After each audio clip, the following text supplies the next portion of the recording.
Got it wrong, so I'm not even gonna try. Hello, guys. Welcome back to another Mary Truth Talks. I figured out that once again my lyric game is not strong at all. I thought that in the song, what is the name of what's the Zoe 101? I could have sworn it was "You Buffoon" and it was "Ooh ooh ooh." This whole time I thought. I can't believe that you thought that. And we were literally going back and forth before this. I'm like, why would she say that? I thought it made sense. I thought it made sense. It obviously it didn't. It didn't make sense. My lyric game is not strong at all. I am terrible. I cannot remember lyrics to save my life. She'll make up her own lyrics. I literally will make up my own. I can hear the song over and over and over again, and I still won't get the lyrics right. It's a gift at this point. More like a curse. But you know what? I can remember stories. I can remember dates. I can remember names. You know? So, selective memory. It is what it is. All right, so before we begin this fabulous show, if you guys haven't seen Last Live, I highly recommend you go and watch it. It is very entertaining. A lot of people have seen it already. They like it. They like the combative back and forthness. I'm not fond of it, but whatever, people do. So check it out. Live 47, right? Live 47? Yeah. Yeah, this is Live 48.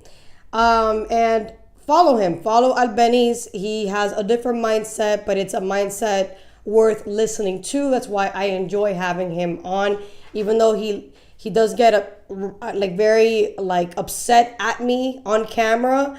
It's all love at the end of the day, and I love his personality. That's why I like him on. I like how passionate and aggressive he is, and I think it's good for people to actually watch that, so people can debate and have an actual argument about something that they both believe in and still, be able to break bread afterwards. So it's worth watching.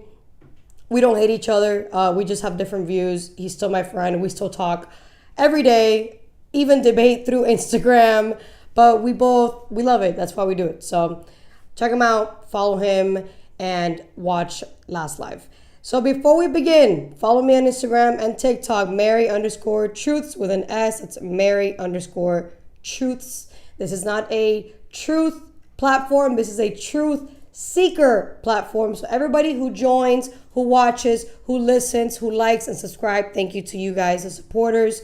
You guys are truth seekers. That's why you guys like to watch the show, because at the end of the day, I'm just a regular person with an opinion just like anybody else. I don't think my opinion is the superior opinion. I just think it's an opinion worth listening to. That's it. So now let's talk a little bit about my wellness platform. So a lot of you guys are subscribing to our Patreon. Thank you guys so much who actually are investing in the Patreon membership. Now, there's a lot of you guys who are not members. You guys are free members. As free members, you're not going to get the goodies as being members, and you're not investing in the MB mentality. So, if you support the show, if you support the wellness mentality that is MBE, support MBE on Patreon. All right. Now, let's begin with the stories for today. All right. So we got Russiagate hoax update. Ghislaine Maxwell moved to Club Fed. We're going to figure out what that even means. Trump visits Fed headquarters renovations. We spoke about that last live, but we didn't really get into it because we was just going back and forth. So we're going to watch that. Kamala Harris will not be running for California governor. Woohoo! For them, at least. Capitalism is what canceled Stephen Colbert's show.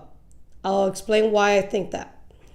And last but not least, the most important story by far, American Eagle's advertisement and the backlash.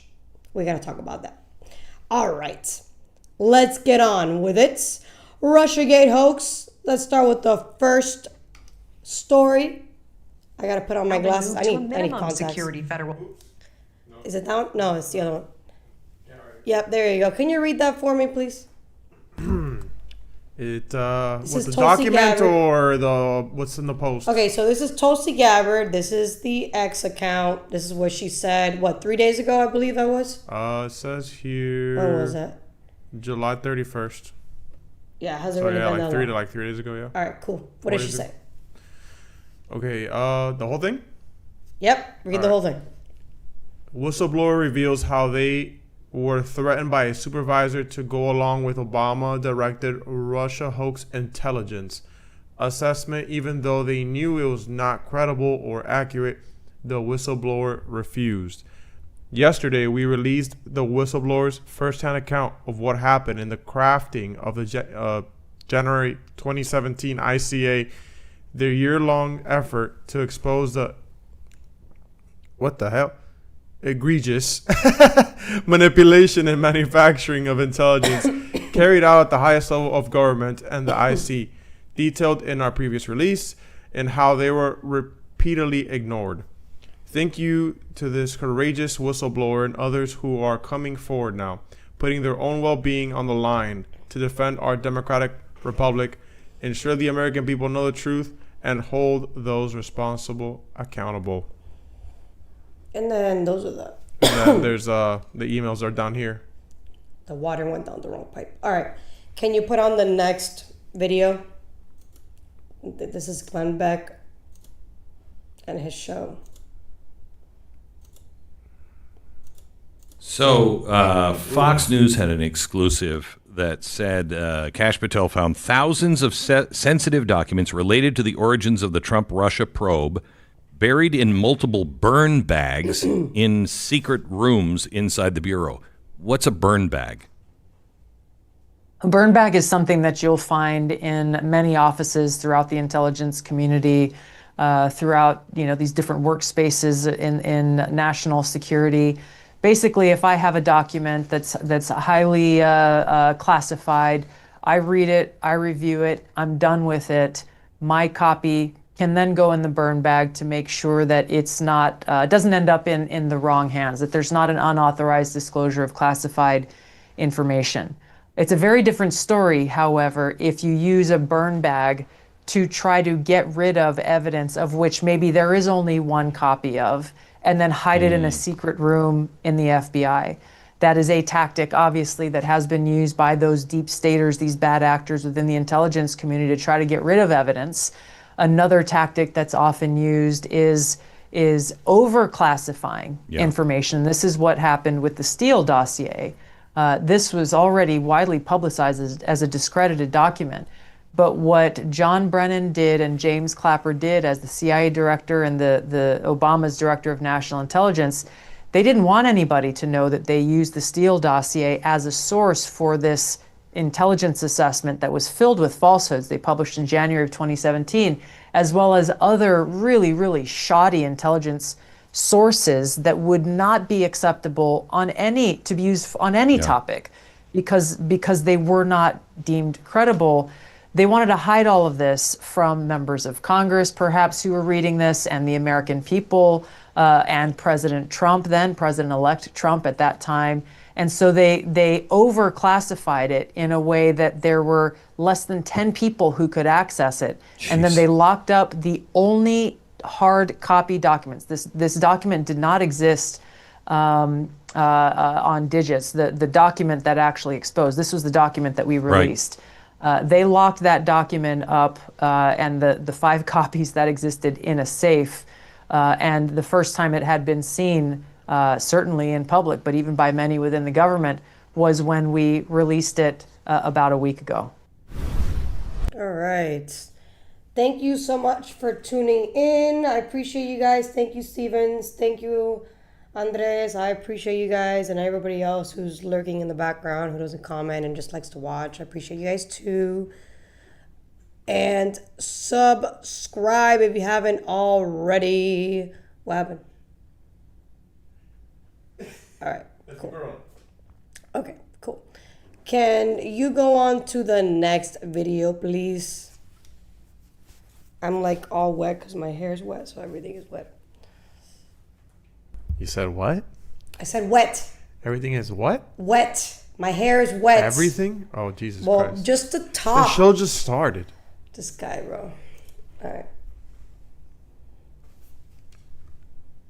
I mean, Tulsi Gabbard is pretty, but damn. She is pretty. There's a lot of hot ass chicks in this administration. All right. Can we? Sunday, John Radcliffe said that there's more declassification of intelligence coming out that shows how deep this went. He said it's stunning. Any idea on the timeline of that?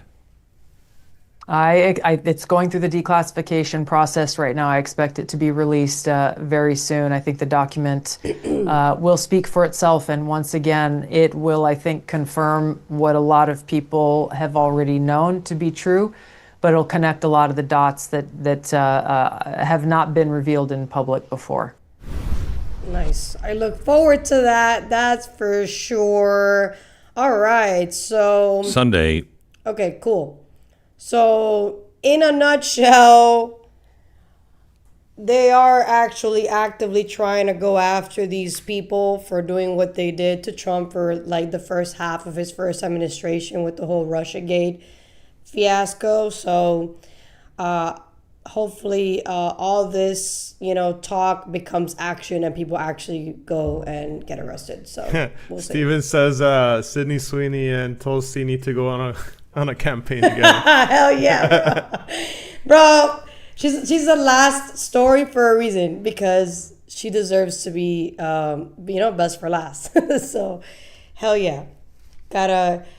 Hot girls need to be, Are you saying she's the best because she's white? No, she's the best because she's hot. That's why she's the best, because she's hot. Any hot chick is gonna be the best. Doesn't matter what color they are. I mean, I prefer, a chick with hips and an ass. That's what I prefer. I don't really care what color they're. As long as they have hips and an ass, I'm good. I'm Gucci. Like yesterday, we went to Outback for a mom's birthday. Jesus Christ! And look, we're gonna have this conversation now because no, I'm all for it. Go ahead. And our waitress was fine. All right. Speaking of great jeans, okay, her jeans were tight. Okay, like skin tight, and her thighs were just thick. All right, Yeah, she but was a big booty Latina. You only saw the thighs. The moment she turned it on, I was like, God damn! I know. I was not blessed to see the back. She got that bubble butt, bro. But it was perfect. Women with. I'm sad you couldn't see it. I know, I'm sad too, but you know what? You saw it for me, and that's what matters at the end of the day. I got you with the descriptions. That is what a healthy relationship is, by the way, guys. Just in a nutshell, that's what that looks like. In case you were wondering, there you go. But yeah, like any chick with a really nice body should be praised and should be seen as, beauty. All right. So I don't care if that sounds, I don't know, offensive or whatever, but it should be. Like, sorry, but Amen. Ugly women are ugly women. All right. You can't praise. What is there to praise there? I'm sorry. It's fucked up. That's why cosmetic surgery makes so much money. All right. Because even ugly women don't want to be ugly. All right, that's just the fact. Unfortunately, pretty girl privilege is really it's a real thing. All right, it's a real thing, and it is. Oh, DJ in the house. Hey. What it do, DJ? I look forward to you coming, bro. I look forward to you coming. I know the hustle is strong, and I know you will come soon. Bro, your choice of words today have been. What's going on? I'm all wet. You're gonna come. What's going on What's over here? What's going on with this guy today, bro? Listen, bro. I'm just listening.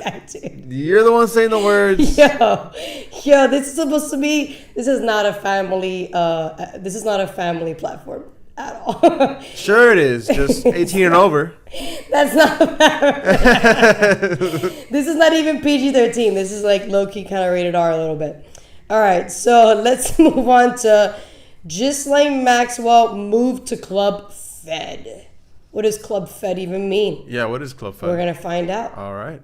Cool. Okay.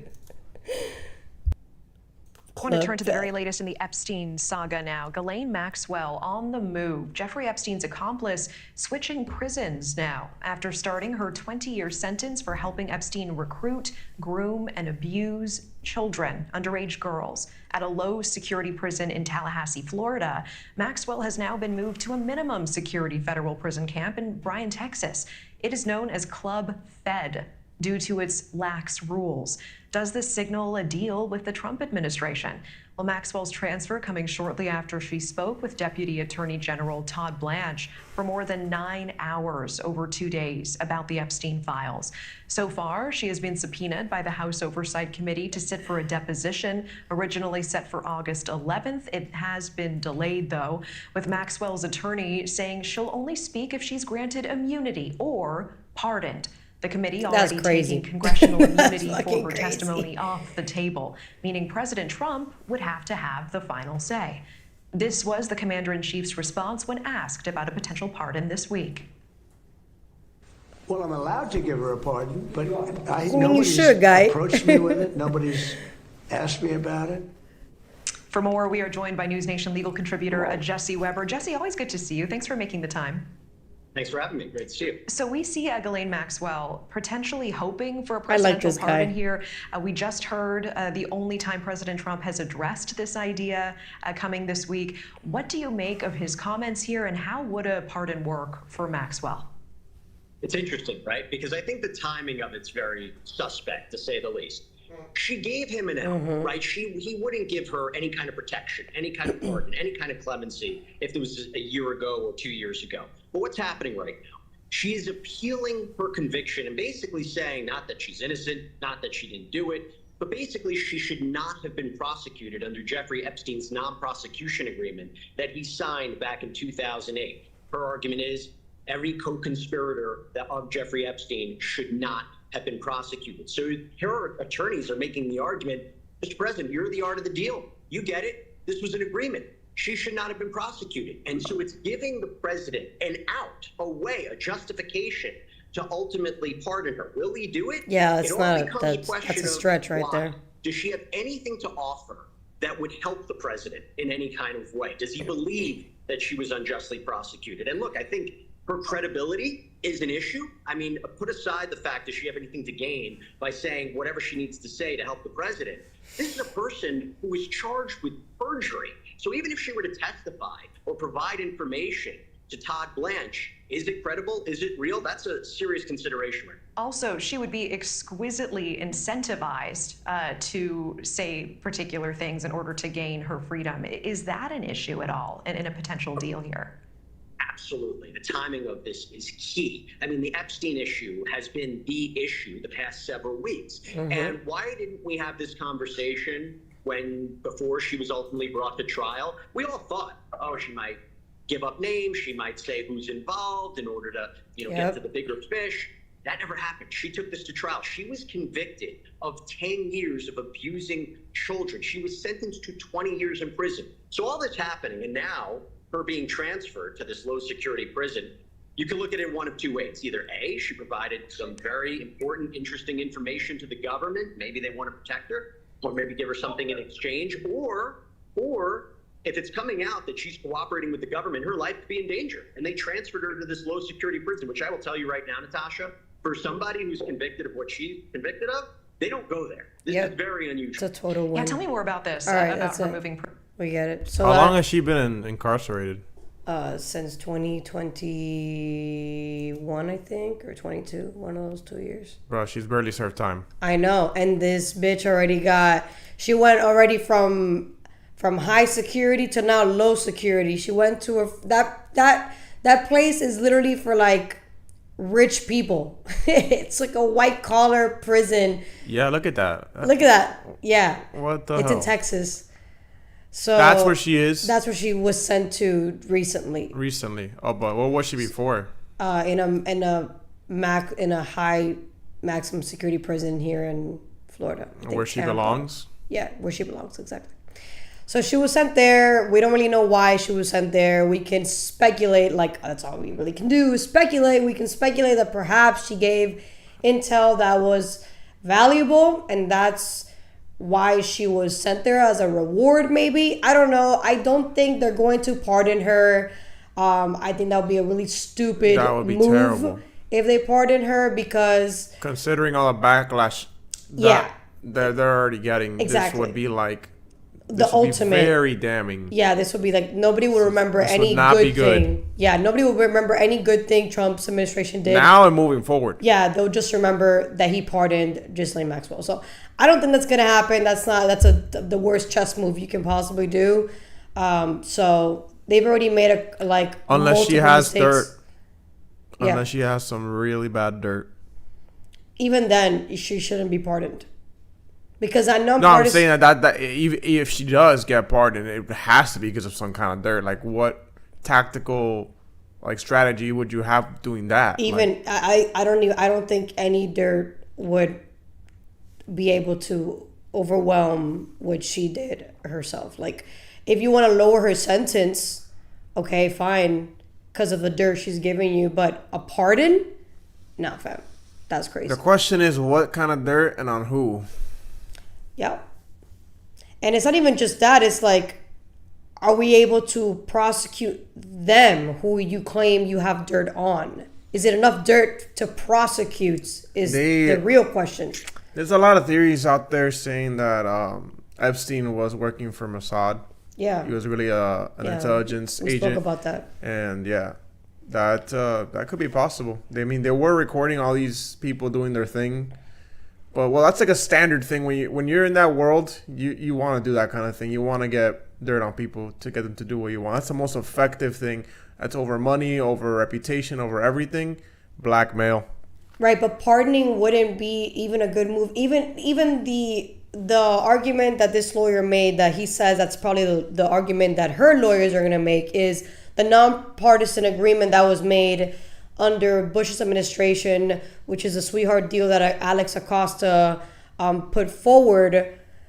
The only reason why that was put forward is because he was pretty much forced to make that deal, and he made that obvious afterwards when they asked him about it under Trump's administration, when he said, they pretty much told me that I had to make this deal because the lawyers are pushing for it. They lobbied the DOJ. So somebody in the DOJ or some bodies in the DOJ pushed for the deal. It wasn't him. It was people above him who pushed for the deal. The question is, who are those people? And even if they did agree on a deal, that deal was not made under Trump's administration. It was made under Bush's administration. He has no reason to comply with a deal that was not under his oversight. So that's my argument. If I was under the Trump administration, like, I don't care if that deal was made. It wasn't made under me. So why should I have to comply with it? Which is the same thing that Obama should have done, but he didn't. He complied with the deal. But he's not covering the Epstein files. It's the Trump administration that's doing that. So there's something that Tate said a while ago on PBD's platform. I believe this was like maybe 6 months ago or a little less. But he resurfaced it on purpose because it correlates with what's going on right now. I didn't put it on the guide. If you can go on X again, you're going to be able to see it because I reposted it on my X account. By the way, I do have an X account, guys, if you guys want to follow me on X. I really don't post there. I will do my best to post more. But if you want to follow me on X, by all means, same thing, Mary_Truths. Yep, there it is. No, the Tate one. Hold on, it's all gonna start playing now. I scroll through it. Yeah, just mute it. Yeah, give me a sec. And it should be like one of the. Keep going down. Keep going down. There you go. That one. You want me to show the clip? It has to be shown through X. If you show it like that, they're gonna copyright This is X. Yeah, but you can't open it because I don't think it's gonna tell you a copyright. All I'm doing is full screening it. Okay, hopefully we don't get a copyright. Let's go. Yeah, doesn't make sense what you're saying. I don't make sense sometimes, all right? I'm not perfect. God. Yeah. Is the driving force behind all politics. It always will be, because it is your primary objective to not only make people believe they can be rich, but to keep your rich people happy, to keep your oligarchy happy, and to keep them politically invested in you. So you talk about the Epstein list. I would argue it's a very similar scenario. It's all about money. It's all about who has the money and controlling the money. Is America as a country prepared to upset all of its richest people? I don't know. Is it? Is it prepared to upset all of its richest people to appease bloodthirsty brokies who don't even care about justice? They just want the drama. Another question, because I would argue that the murders that happen every day on the street are very interesting, but no one cares about that. MS-13 and all this shit, no one really cares about that. But this Epstein list they really care about. They want justice, sure, but it's a drama. It's interesting. They want to find out. They're curious. And I'm asking you, as a professional, you're in charge of a country. Your primary objective is to keep your oligarchy happy, to keep the wealth inside of your nation, and to make them obey you when it comes to sanctions and such other things, and to ensure that the US dollar becomes and stays the predominant currency globally. There's a bunch of bloodthirsty brokies on the internet who barely pay taxes who want to go through a list. Who are you going to prioritize? Who do you care about? I'm not saying it's fair, but anyone who believes the legal systems are fair is a dumbass anyway, because the legal system's never been fair. There's always been a who are you involved in all legal cases. So when you talk about the Epstein things, I sit and think it's all money orientated. Because broke people like to think that rich people should be held accountable like broke people. And that's a great idea. But guess what? They're not. Yep. They're not. Rich people have a different capability to fight against legal cases than a broke person. They can have better lawyers. They have better media spin. They have PR. They have news outlets. I'm not talking about myself because I'm not rich like these people. These people own news networks. They can affect public sentiment, which affects a jury, which affects their case. This is the bottom line of it. At the top level, at the top echelon of fame and money, legal cases aren't even about law. They're just a circus. If they pick you up, it's only deliberately to attack your image. It's not even about law at that point, like Trump. It was only to attack his image. With me, it was to attack my image. They didn't give a shit they got a conviction. They got a shit about keeping me in a country where I couldn't work, trying to take away all my money, and slandering me every day on the news. That's all they wanted to do. So you have to analyze these things as a professional and understand you're talking about the most powerful people in the world on this list, perhaps. And you're asking, why has the list not come out? I would argue that the most powerful people in the world, if they have half a brain, are talking to Cash and Pam and saying, look, maybe this is on, maybe I'm on that list, maybe I did something bad, but also look at all the good I've done, this. You want to appease a few Twitter autists, but it's going to have this consequence, that consequence, that consequence, that consequence, that consequence. And then as a rational adult, there's rational conversations to have. And rational conversations are about subjectivity and compromise. It's not about sitting and saying, that's the law, so that's what we're going to do, da-da-da. And that's what we all like to believe, that the law is the law, and we all stick to the law. It doesn't work that way. Yep. Yeah, which is, I mean, he obviously is a way better communicator than I am. I'm still working on my communication skills. It is a working progress because it is a skill. So the more you do it, the better you get at it, right? The truth is that laws are made to be broken. All right, that's not what he said, YouTube. That's not what he said. No, not broken. Okay, bended. All right. Not that you should bend them. I'm just saying that they could be bendable. All right. Yeah. Hence loopholes. All right. That's what we're saying. Not that you should break any laws. All right. No, definitely not. Don't break laws.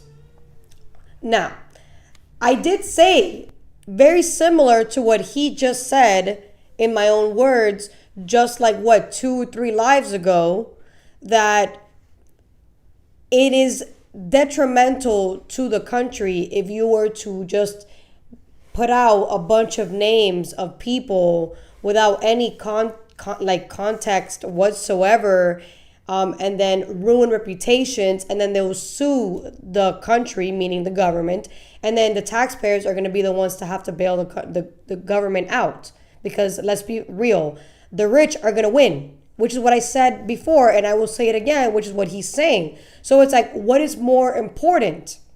You know, you have to weigh out your options here. You have to compromise to an extent. I understand that what was done was morally incomprehensible. It was evil. It was terrible. This is human smuggling we're talking about. But at the same time, we have to weigh out our options here. And we are not in a predicament to be exposing people who have way more resources than we do. That's where I'm at. I'm not saying it's right. I'm just saying the reality is they will sue, they will win, we will lose.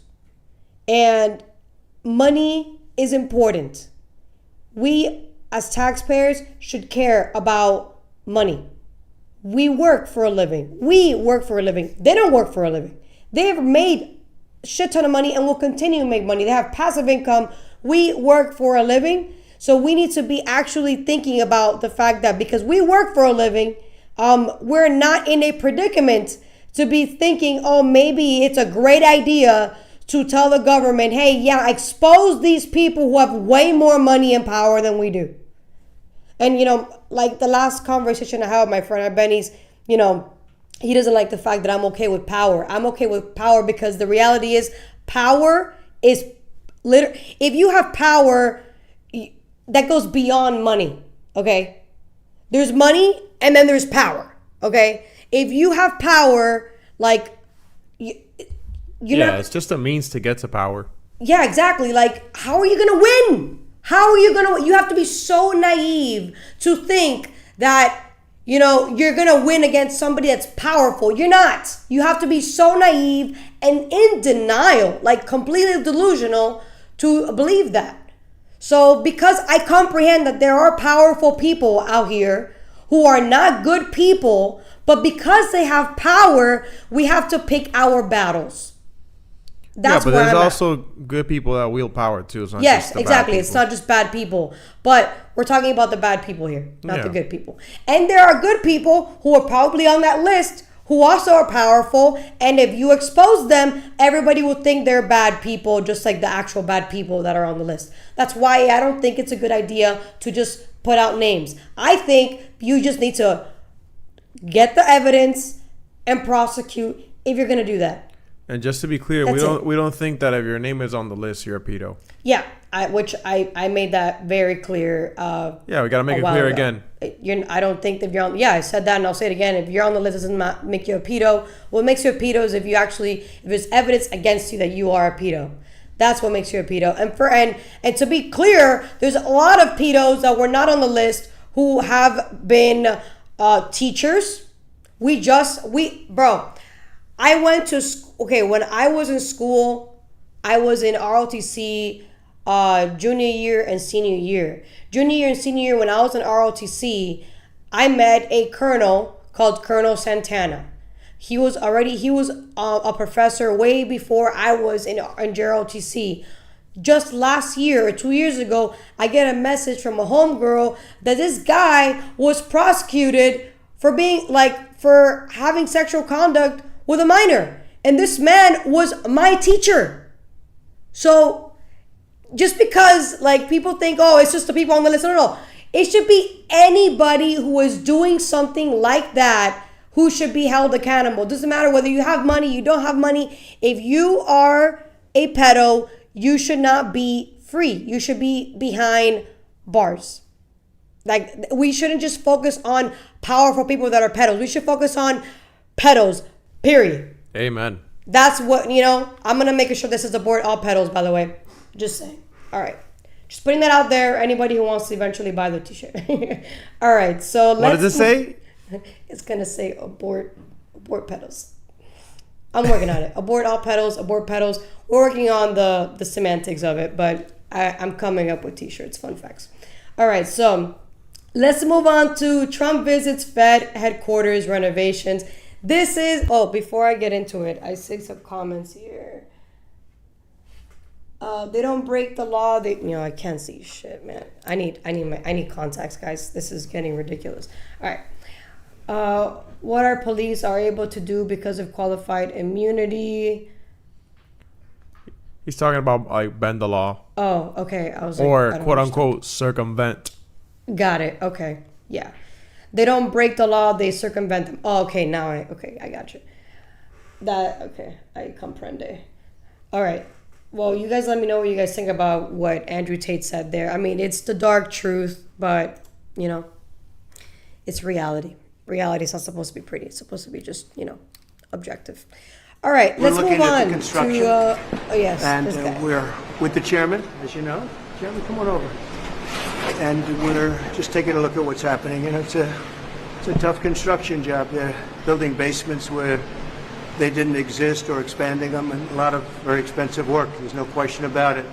It looks like it's about $3.1 billion. It went up a little bit. or a lot. So the 2.7 is now 3.1. I'm not aware of that. Yeah, it just came out. Yeah, I haven't heard that from anybody at the Fed. Yeah, it just came out. Our notes had it about 3.1 as well. 3.1. 3.2. This came from us? Yes. I don't know who does that. You're including the Martin renovation. You just added. our entire capital. Yeah, you just added in a third building. Is what that is. That's a third building, Well, including no, the but Martin building. it's a building that's being built. No, it was built 5 years ago.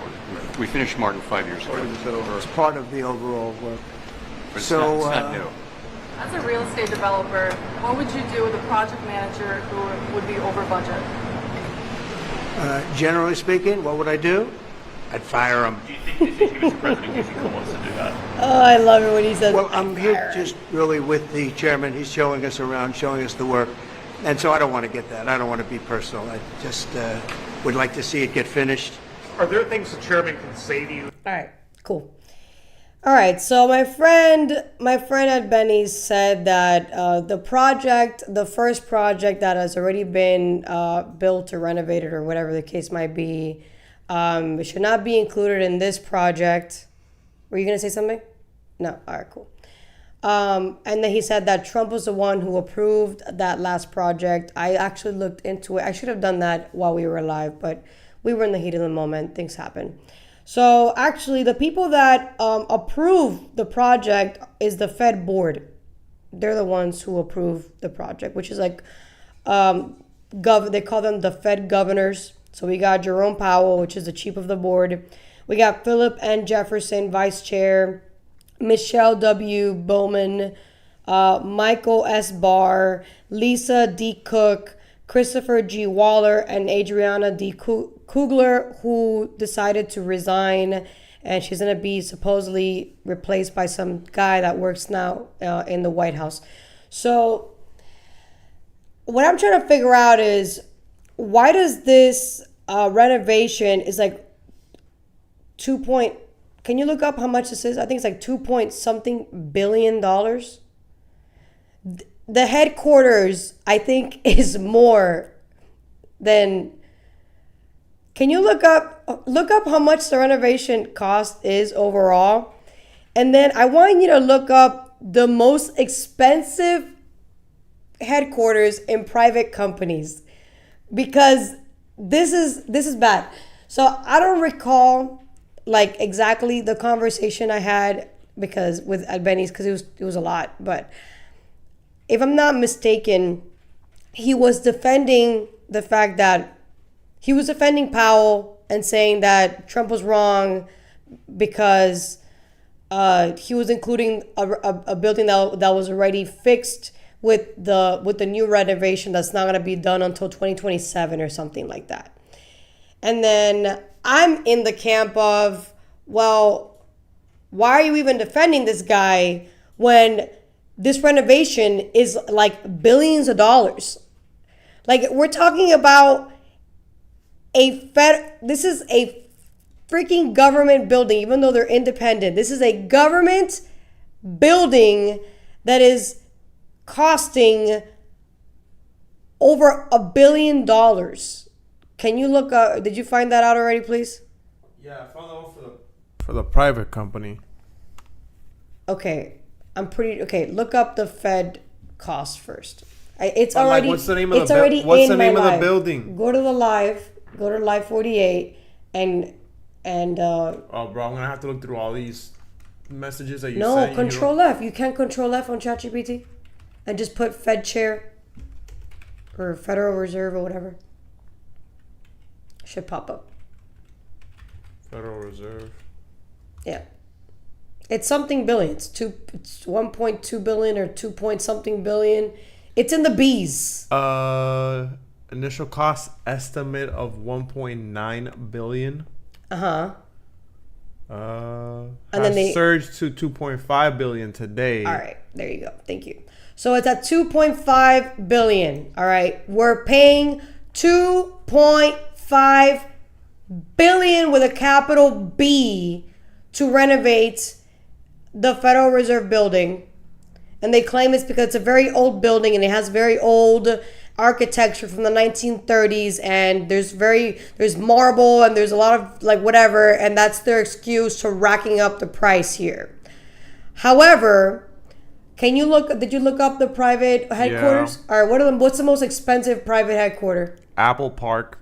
Apple Park. I had a feeling it was Apple. Yeah. How much did they spend on their headquarters? $5 billion. $5 billion? Yeah. Okay. And we have $5 billion for private and $2.9 billion for Fed. How long did it take them to build it? If you can find that out for me.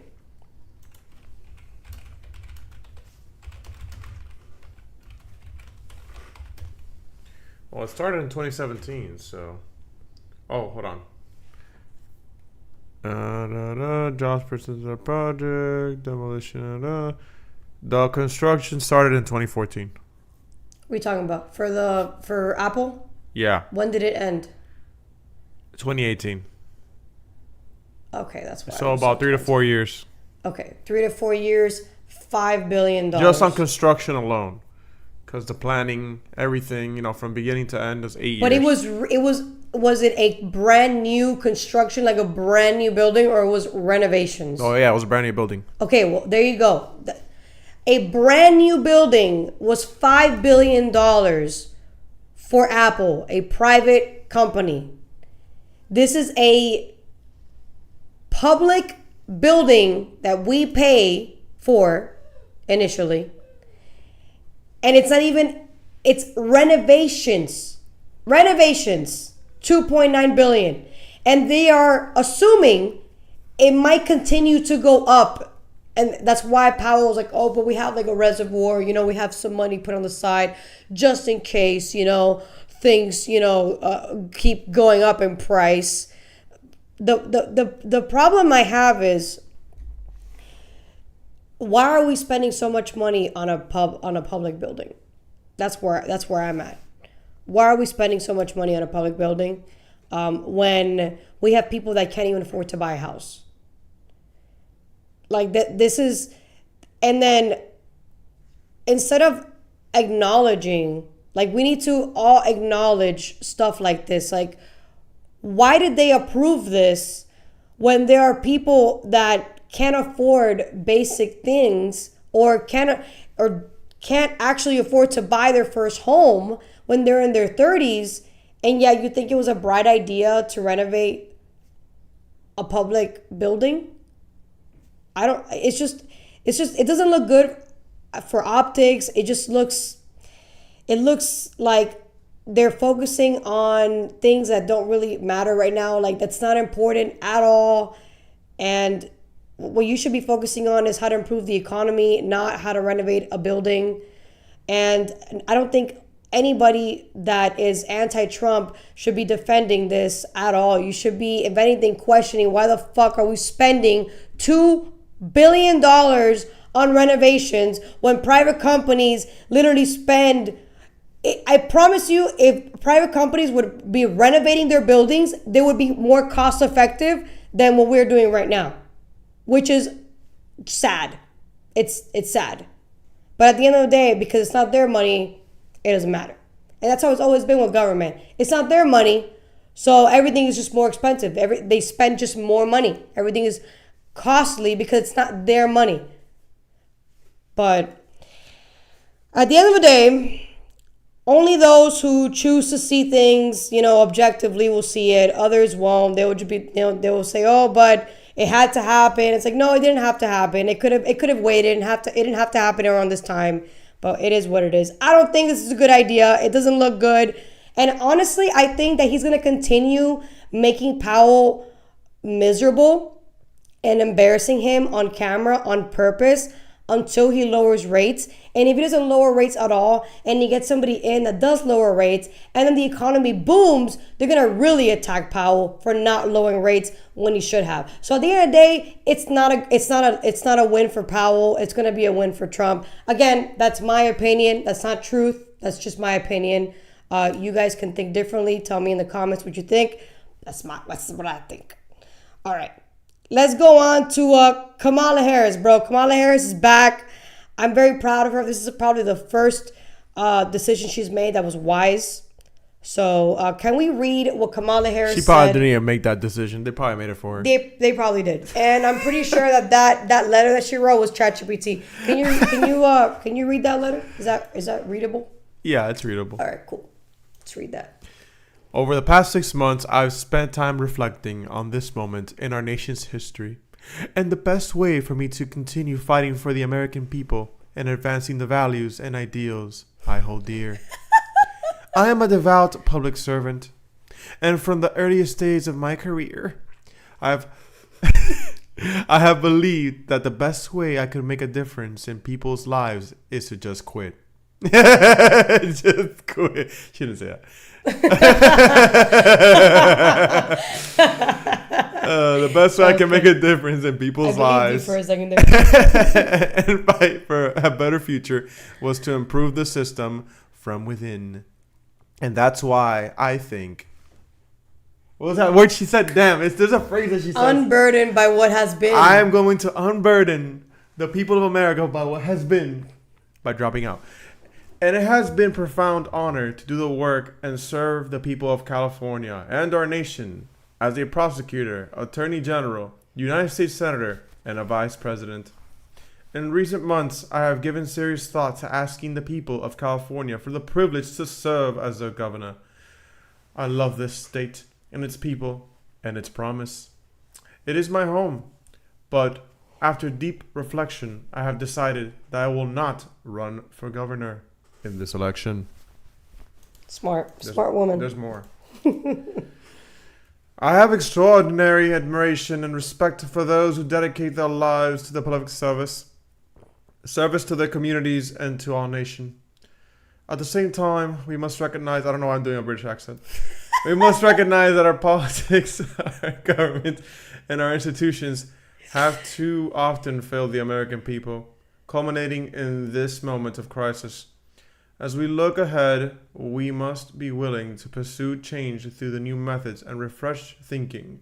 I'm getting a headache just like reading this. Committed to our same values and principles, but not bound by the same playbook. For now, my leadership and public service will not be in elect office. I will look forward to getting back out and listening to the American people, helping elect Democrats across the nation who will fight fearlessly, and share more details in the months ahead about my own plans. In the United States of America, power must lie within the people, and we, the people, must use our power to fight for freedom, opportunity, fairness, and dignity of all. I will remain in that fight.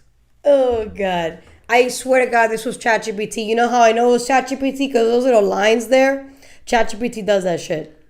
Yeah, those but little lines. Chat captured her perfectly because literally this whole letter describes her whole career, which is a big bull of nothing. Like everything written here is just a bow tie. I was this, and this, but yet I failed. I failed. Oh, man. God. Listen, there's one. Look. The left wants me to. You want me to give praise. Well, they don't want me to give praise to the past because they want to turn the page. But I'm going to give praise to Joe Biden. All right, you ready? Joe Biden, the best decision you made as president of the United States those last 4 years was putting Kamala Harris as vice president.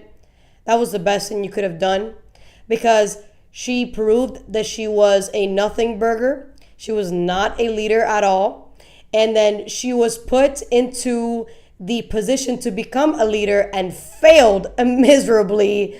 And now she will never probably join politics ever again. So thank you, Joe Biden. Thank you. Best decision you could have made was make Kamala Harris VP. Thank you for your service, man. I appreciate you. You the man. All right. All right. Let's go to Stephen Colbert, the most funniest comedian on the left, apparently. That's why he's getting canceled. All right, let's go. Stephen Colbert. Oh, man. Yesterday, you made an announcement that you're not running for the governor of California. Correct. Yeah. You said you're going to sit this one out. Why are you sitting this one out? Are you saving yourself for a different office that might be? No. obviously people project onto No, their I hopes and understand. dreams. And honestly, that it's more perhaps basic than that. Listen, I am a devout public servant. I have spent my entire taxpayer career leech. in That's what that is. service of the people. But to be very candid with you, I had to defend my decision to become a prosecutor with my family. Why is it then when we think we want to improve a system or change it, that we're always on the outside on bended knee or trying to break down the door? Shouldn't we also be inside the system? These and that edits has were been my crazy. career. Recently, I made the decision that for now, I don't want to go back in the system. I think it's broken. Yesterday, you made an announcement that you're not running for the governor of California. Didn't she just say she's gonna go within the system? No, she said that In the letter that we just read? It's the editing here was really bad. Whoever did the editing did such a bad job. That's how you know that she rambles, that they had to like overly edit. Like her whole answer had to be edited like 5 times. That you didn't even understand what the hell That's all I was saying. said. That letter was literally her whole career, just her rambling. Yes. Okay. So what she was saying was, my whole career was fighting the system within the system. And then she's now realizing that she can't do that because the system is broken. So now she's going to fight the system as an outsider. That's what she's saying. Okay. Okay. That's what So she's she's saying. still going to fight the system Right. So outside she says. of the system. So Right. basically, she's just going to take up afternoon drinking or morning drinking, and that's how she's going to fight it. She might become a lobbyist or open up a nonprofit organization, or who knows what the hell she's going to do. But She's probably not going to do anything. probably not. But I hope she does. You know, I really hope she does, because she really helps the Republican Party. So I hope she stays in the game, Kamala Harris. I hope you stay in the game, girl. All right, so let's talk about Stephen Colbert a little bit. So before we get to Sydney Sweeney, we're going to talk about Stephen Colbert. So the reason why I said that capitalism is what canceled Stephen Colbert is because the reason why his show is getting canceled is because capitalism is realizing that his show sucks and they are no longer watching him. So he's not producing the money he used to produce. So if you're not getting the ratings you were getting and you're not getting the eyeballs you used to get, you're not going to get the ad revenue you used to get. And ad revenue is a big bulk of big media. So if ad revenue is saying peace, then of course they're gonna be like, all right, well, you're not producing like you used to. You gotta go. At the end of the day, that is capitalism. You don't produce, you should be fired. That's why Jerome Powell, if he's not gonna get fired, he's gonna wish they did fire him because he's not producing. So I didn't get to really talk about this last time because my guest was very upset about other things, and it was my fault too that I didn't really push to talk about this either, but whatever. I want to talk about it now. So CBS is owned by Paramount Global. Paramount Global is doing a merger with another company. So the show of Stephen Colbert costs $100 million per year to produce. Even though they claimed they had strong ratings, their ratings were going down. Ad revenue dropped because the ratings are going down. Paramount's merger with Skydance, also they're cutting costs because of the merger. And if this guy's not producing, he's going to get cut, obviously. So, another reason why people think that Stephen Colbert's firing was political is because, to me, he made it political. Stephen Colbert, ever since Trump won in 2016, became highly partisan. As a comedian, it is your job to be neutral. And if you're a leftist, that's okay that you're a leftist, but you should still roast both sides because you are a comedian. That is your job as a comedian, to have nuances. And even though you are open to my affiliation is Democrat, I'm still gonna roast the Democrat Party just like I roast the Republican Party, because that's what comedians do. They leveled the playing field. And that's not what Stephen Colbert was doing. In fact, Stephen Colbert was so partisan that he only had 2 Republicans on. He had Liz Cheney. We all know the Republicans love Liz Cheney.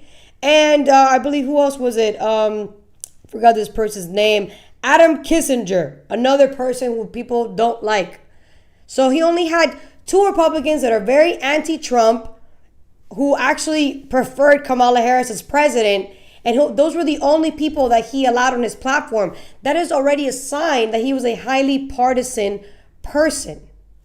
So that's that, right? He then goes on, when they pretty much told him that his show's getting canceled and he has until May whatever of next year to continue on the show. He said that the settlement that Paramount did with Trump for $16 million because of the edits that 60 Minutes did on Kamala Harris's interview for her campaign was a bribe.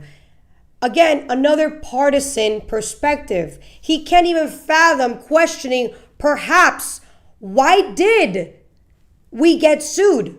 Why did we get sued? Well, we got sued because 60 Minutes thought it was a bright idea to edit an interview with Kamala Harris and change her answer to a very critical question. And because they did that, they were intentionally making her message sound better to voters. That is political interference, and you are colluding with an opponent during a campaign. Of course, the other opponent is going to sue. Obviously, that's not authoritarian. It's literally accountability in the making. Because as a media platform, it is not your job to make an opponent look good over another opponent. It is your job to expose both opponents and their flaws and their pros. It's not your job to make one look better over the other. And that is what they did. That's why they got sued. And Paramount settled for $16 million because obviously there was a lot of evidence to prove that they did favor Kamala Harris over Donald Trump, hence the edits on her interview. So when the left wants to just disregard that, oh, this is just a proof that he's authoritarian and we're doing media censorship. No, it's not authoritarian. What's authoritarian is how you are disregarding the fact that big media was purposely siding with a political view over another. That is authoritarian. Because it is not, the fact that Kamala Harris was okay with the editing is already a sign of a form of fascism, because you should not want a media platform to favor you over the other opponent. That's not fair. And she's supposed to be a lawyer. Isn't she supposed to be about civil rights and fairness? Then she should have been the first one to be like, why are you editing my interview? If that's what I said, then you should just leave it at that. Why are you editing my... Because it favored her. But that's okay. That's not authoritarian. But Trump suing, that's authoritarian, right? Because it's censorship. You're censoring a media platform. No, you're not censoring. You're creating accountability. And apparently when somebody is being held accountable on the left, that's authoritarian. But if the roles were reversed, I promise, I'm not a betting woman, but I'd bet the left will be running to the mountaintop saying, fascism! Fox News edited Trump's interview. That's fascism. He's a cheater. He's a liar. He's a rapist. He's a racist. They would say everything under the sun. But if the left does it, oh no. That is authoritarianism. That is fascist, and that shouldn't be happening. This is a bribe. No, it's not. It's not a bribe. It's literally exposing that the left is pro-authoritarian. You are pro media control over a party than another. It's literally that. And the fact that you settled proves it. So I want to talk really quick also about South Park before I get to the beautiful Sydney Sweeney.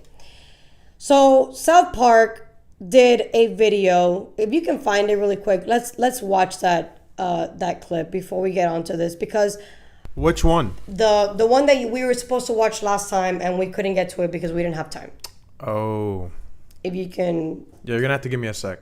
Okay. Well, while you're finding that, So towards the, like, once the show was over, we showed my friend the scene, and he saw it prima facie. He saw it at face value what it was. He didn't see the underlining message within the same video. Not because he can't, but because he chose not to. And to me, I don't see it as really his fault in a way. I mean, partially it is because he chose to only see face value. But another part is because the left only sees or is only choosing to see what's right at their face, and they don't see subliminal messages in the background unless they want to, which correlates to the Sydney Sweeney advertisement we're going to touch later in a bit. So they only look at the subliminal messages on videos that they deem are valuable. But the ones that they don't want to see, they ignore. However, the first episode of South Park that dropped about Donald Trump had massive subliminal messaging that was blatantly obvious. And if you chose to ignore it, it's because you wanted to, not because you didn't see it. Check it out. Okay, all right. We gotta stop. We got a warning from YouTube. I figured. That's why I didn't want that. I wanted the short, because the short doesn't get copyright. It's a short. That's the one that you had found last time. I don't know why you. Okay, well, whatever. I wanted the scene of Satan, bro. That's like the main thing. No, don't go back there. Find the actual short. I'm not trying to get my account striked here. Okay, we're only at 330 subscribers. By the way, if you haven't subscribe to Mary Drew Talks today. Help us grow our channel.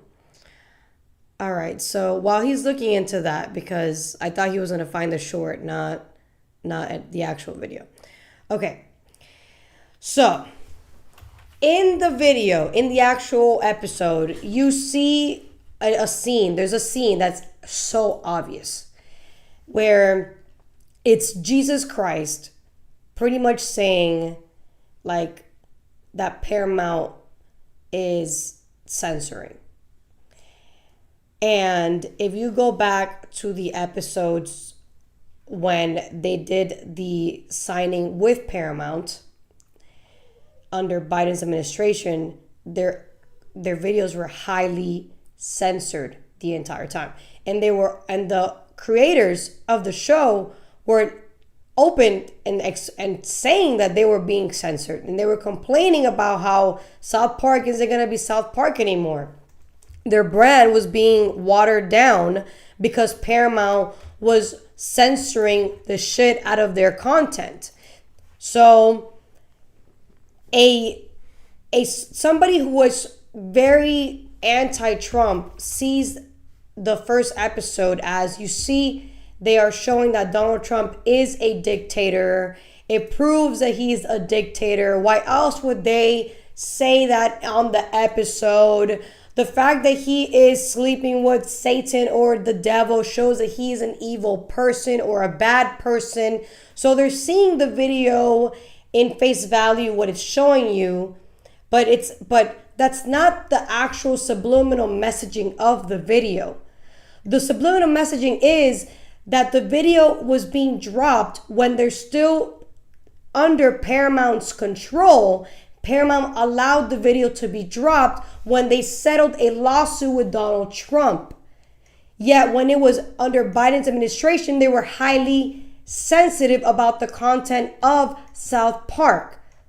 So the actual message of that episode is they wanted the show to be dropped because they're telling Trump, fuck you, we had to give you $16 million because we have to settle this lawsuit with you because you did have a point and we had to give you money. So I'm going to allow these people to make fun of you and your little dick, all right? Because I think it's funny. But then at the same time, the creators of Paramount made it so openly bad because, and they said it actually verbally, they wanted Paramount to get sued by the Trump administration, which that didn't happen, because it proves that this administration does not care about satire. It encourages satire. It encourages his dark humor. It encourages what actual freedom of speech looks like.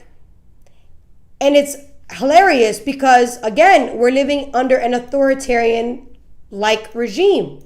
Yet, they didn't have a problem with this.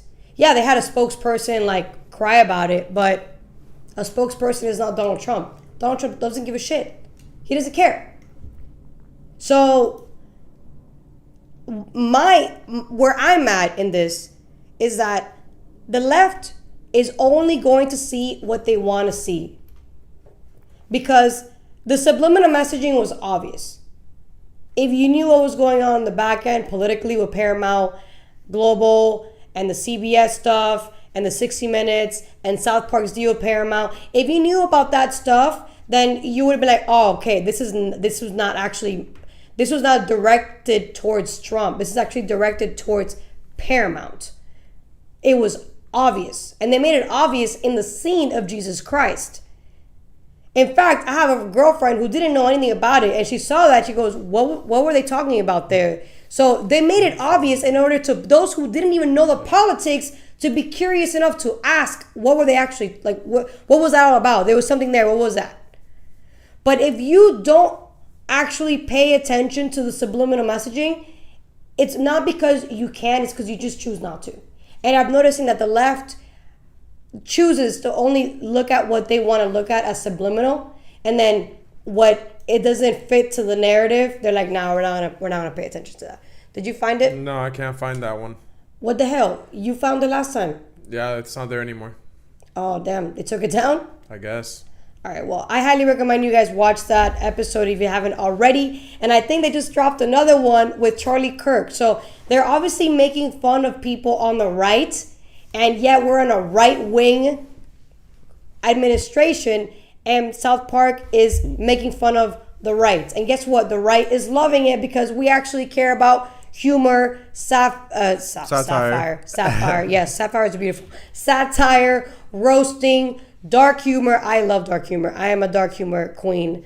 It's there's certain things that I have to stop myself from saying because I'd be canceled immediately. Yeah, the one with Charlie Kirk, that's the next episode that's coming up now. So I'm excited for it. On the 6th. You know, I think they're going to make fun of Diddy too. We need to bring back making fun of people. We need to bring back actual humor again, because that's what I love about comedy is that it makes fun of everybody. Like, another reason why these late night shows are dying off is because everybody is now watching Kill Tony. Everybody's watching Shane Gillis. They're Adam Ray. They're watching actual comedians. And these people are actually more centered right, but they still make fun of everything and everybody.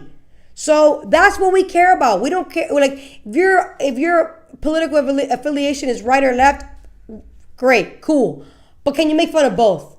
That's what we want. We want you to be able to make fun of both. And Stephen Colberts can't do that, obviously. They're highly partisan, and it's time for us to cancel highly partisan people.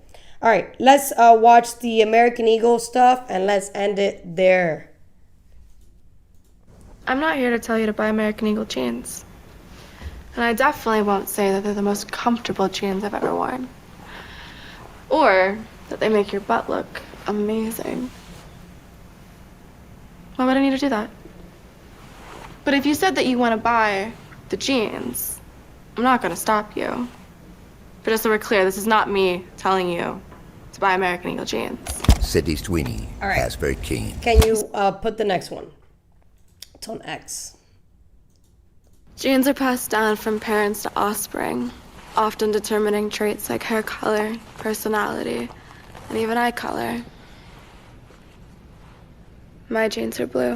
Sydney Sweeney, Asbury King. All right, so everybody on the left lost their shit about this because they said that there was a eugenics subliminal messaging in the background. See how they pay attention to one subliminal message, not the other. It's only whatever favors their narrative. So they're saying that she was saying that white genes meaning GENE, are better than, black genes or Hispanic genes or whatever.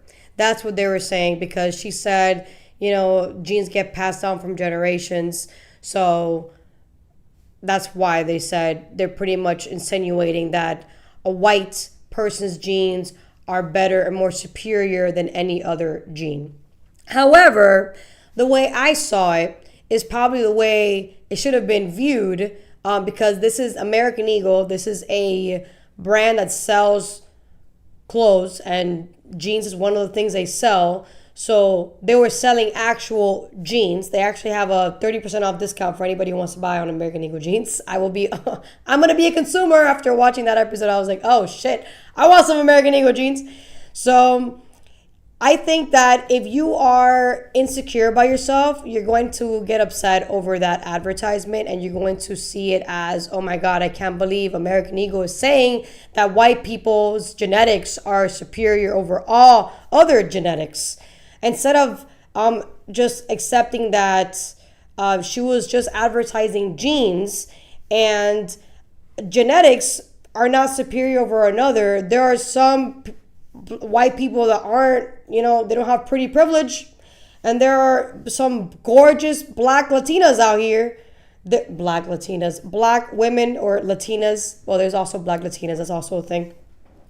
So I don't think it matters. Like, people have to stop being so emotional when it comes to like stupid things. Like, who cares that she said, oh, my eyes are blue, my genes are great. Yeah, they are. She's hot. Okay, so what? There are hot Latinas. There are hot black women. Like, there are people of all colors that are very sexually appealing to the naked eye. So who cares if a brand is using a white woman and saying, oh, we should, my genes are great, or whatever the case might be. If it would have been a black woman, there wouldn't have been this backlash. But because it's a white woman, everybody loses their shit. And that's what makes it racist. That is literally what makes it racist. Because they were using like the same, there was I think it was a picture of Beyonce wearing all denim, and everybody was praising Beyonce. Beyonce was wearing a blonde wig at that time. And what I'm trying to figure out is, how is that like something not to be criticizing about? Why is a black woman wearing a blonde wig when a black woman's hair is not blonde or straight, for that matter? Like, the same people that were complaining about this advertisement I'm not saying that it was just black women, it was also white women, but I'm talking to black women here. The black women that were complaining about this advertisement, y'all wear wigs that are not even curly. Y'all wear straight hair wigs. Like, you're ashamed of your natural hair, and yet you're bitching about this advertisement being racist, when, to me, as a Latina who has curly hair, I think it's racist that you want to pretend that you're not black by wearing a straight-haired wig. And some of y'all wear blonde wigs on top of that. Like, so I think it's just hypocritical. Because y'all can pretend to be white when you want to be white, right? That's perfectly cool. But if a white woman says, my genes are great, y'all want to say eugenics and racism or whatever the hell you want to say. Well, guess what? The joke's on you. I think it's racist when black women wear blonde wigs. I think it's racist when black women want to pretend they're not black because they like to iron their hair. They don't let the fro. The fro is beautiful. That's what makes you black, is your hair. It's not just your skin color, it's your freaking hair. Own it. Most of you don't. You pay so much fucking money to wear fake hair, which is insane to me. So, and you sew it onto your head, which is even more insane. It fucks up your actual hair. And then you have the audacity to be screaming at this. Give me a fucking break. But again, that is what I think. Tell me what you think in the comments section. And if I offended you, I don't care. This is Mary Truth Talks. I am a truth seeker, and I will see you guys next time.